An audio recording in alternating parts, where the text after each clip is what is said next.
Hi, this is Kirk, the Bariatric Carnivore. Well, let's talk a little bit about polypharmacy and why it's a problem.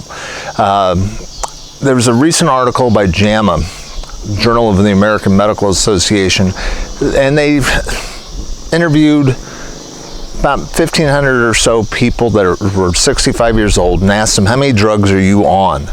And right now the average is 4.3, which is up significantly over the old average, which was 3.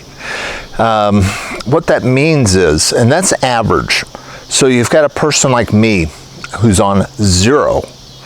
That means another poor schmuck is running around on 9 medications, because that's what the average starts to mean over time. So there's a bunch of people that are getting a whole bunch of different drugs. They all interact differently in different people, and we're being way over medicated. You know, I'm sorry, you know, when you really look at the numbers and you realize that what they're doing is, you know, for one of the biggest classes of drugs out there are drugs for heart medications. And read into that statins, blood thinners, and blood pressure medications. Now, the problem with the blood pressure medications is, look, too many people are getting bad readings. Their doctor is not doing their blood pressure correctly. And I figured that out when I was in the heart hospital because of a blood clot in my lung. And when I got them to do it correctly, my blood pressure dropped by over 37 points. You know, you can't be going into a doctor's office where you're kind of frustrated, nervous about doing it, having your feet unsupported, and where they're talking to you. And if they're doing it over your clothes, that's even worse.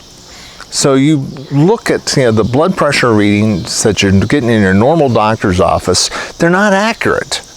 And add to that, they've been lowering the standards. It used to be that, you know, a blood pressure of about 140 over 80 was perfectly fine. Now it's down, you know, if your blood pressure is not 120 or below, you've got high blood pressure, which means you get a medication, which may or may not do much for your overall cardiovascular risk. I mean, that's reducing your blood pressure doesn't change your metabolic health. You know, it just reduces a number. And most people are going to get stuck with statins, which are potentially dangerous for a large hunk of the population. That can lead to serious permanent muscle loss.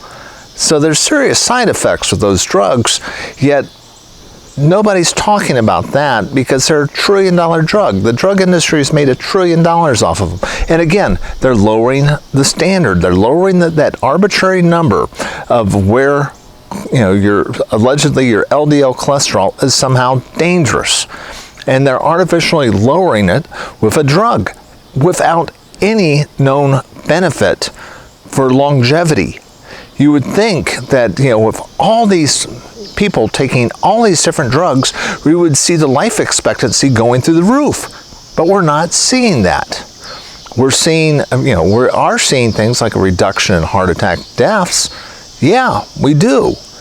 But not the number of heart attacks. It's only because we're getting better at being able to diagnose them. We're able to do those paddles all over the place. A bunch of people, our response time is much better, and we can do a great job in the emergency room. But we're not having a major reduction in heart attacks. We're actually having an increase. And still, the #1 cause of death in the United States is heart attacks. My significant other has multiple sclerosis. Every time she goes to her doctor, he wants her on a statin. Now, this is a woman that has a 0 calcium heart scan. I mean, just 0, absolutely clean. She's 62 years old and has 0 calcium in her heart, which means she's darn good. Her HDL to LDL ratio, which is one of the best markers of metabolic health, is perfect. It's below 1. For her being a woman, that is fantastic. but her LDL cholesterol is out of range, and as a result, her doctor wants to stick her on a damn statin, which is ridiculous for somebody who's got multiple sclerosis, because what does cholesterol do? It goes and helps build up the brain. Well, guess where, those most statins cross the blood-brain barrier, making it more difficult to grow her brain. Frankly, it puts her at greater risk of multiple sclerosis, and it's an absolutely stupid drug with absolutely no known benefit for her, and yet they want to keep pushing it. And, if we weren't probably dating, she may be another statistic who would just kind of go along with that drug, and I'm telling her, no, there's no reason for it. And I show her the studies, and they're out there. So so the bottom line is, do you want to not be a victim of polypharmacy, where you're not going to be pushed to have all these drugs pushed on you? Get out. Quit going to your doctor unless you got a problem. I mean, if you go to the doctor, they're going to prescribe meds. That's what doctors think their job is nowadays. That's unfortunately where we are in medicine. And, you can get your blood work checked at home. You can order your own stuff online and get that checked out.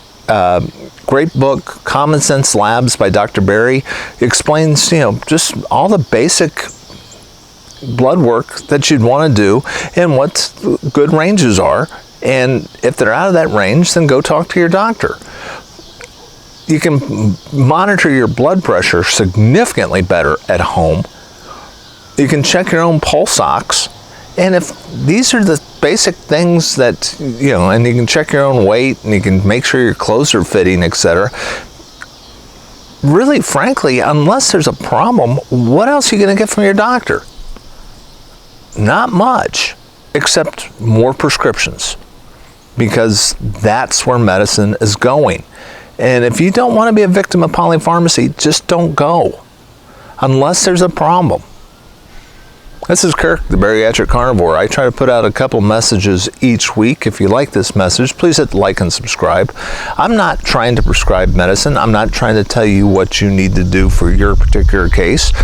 But frankly, if you don't have a problem, why are you going? And if you're on a whole host of medications, maybe you ought to start asking yourself, why am I on them? Take a look at what the old ranges were.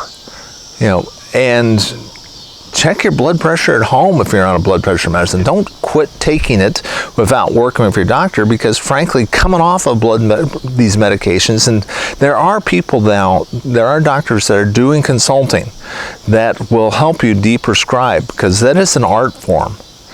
It's not easy to come off all these medications. I mean, I was on 10 when I was 50 years old, and I was really metabolically unhealthy, and I was a victim of polypharmacy.